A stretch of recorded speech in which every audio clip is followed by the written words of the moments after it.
A couple broke down in tears when they were reunited with their one-year-old son in Poland.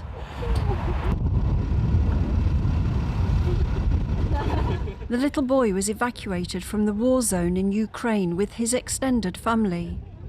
Tatiana Zawialova and Vasil Kurcheka from northwest London said they were super emotional after the reunion. It's actually amazing. It's been such a horrible last couple of weeks. So in terms of, sort of waiting and traveling and going through the borders, being actually, I think I have more grey hair now.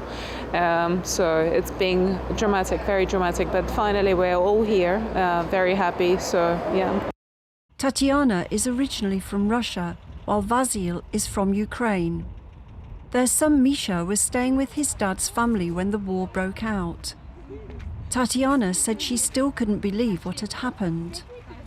An invasion of Russia being in Ukraine is just, I wasn't, I will never, if somebody told me that, a year or 6 months ago, I would never believe that is happening, is going to happen.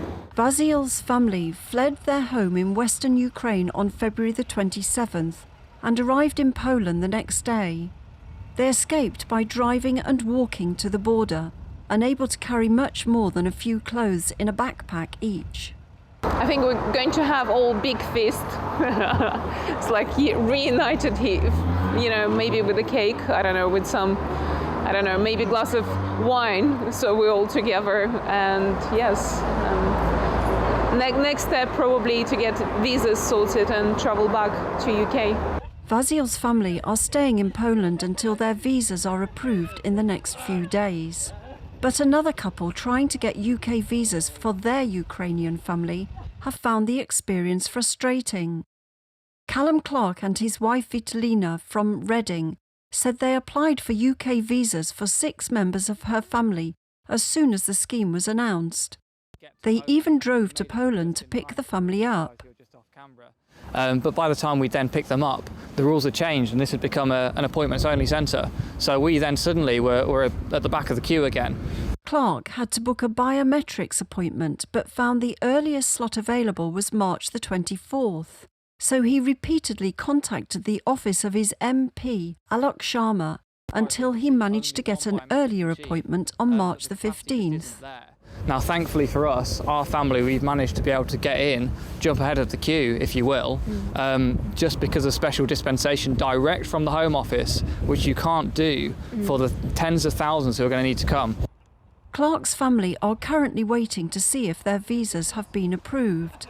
He criticised the biometric requirement, as refugees without Ukrainian international passports still have to face the same hurdles his wife's family have experienced. The scheme announced by Priti Patel does not work because it only works for those with international passports who are the rich, who've already managed to do these kind of things. We have to call it a shambles because otherwise you have to believe that it's a willful ignorance of the Ukrainian people. On Tuesday, new measures were brought in so Ukrainians no longer have to go to a visa application centre to get their biometrics before they come to the UK. Once their application has been considered and appropriate checks completed, they will receive direct notification that they are eligible. Home Secretary Priti Patel said she was able to change the visa regime after advice from security agencies. Joy Duguid, NTD News.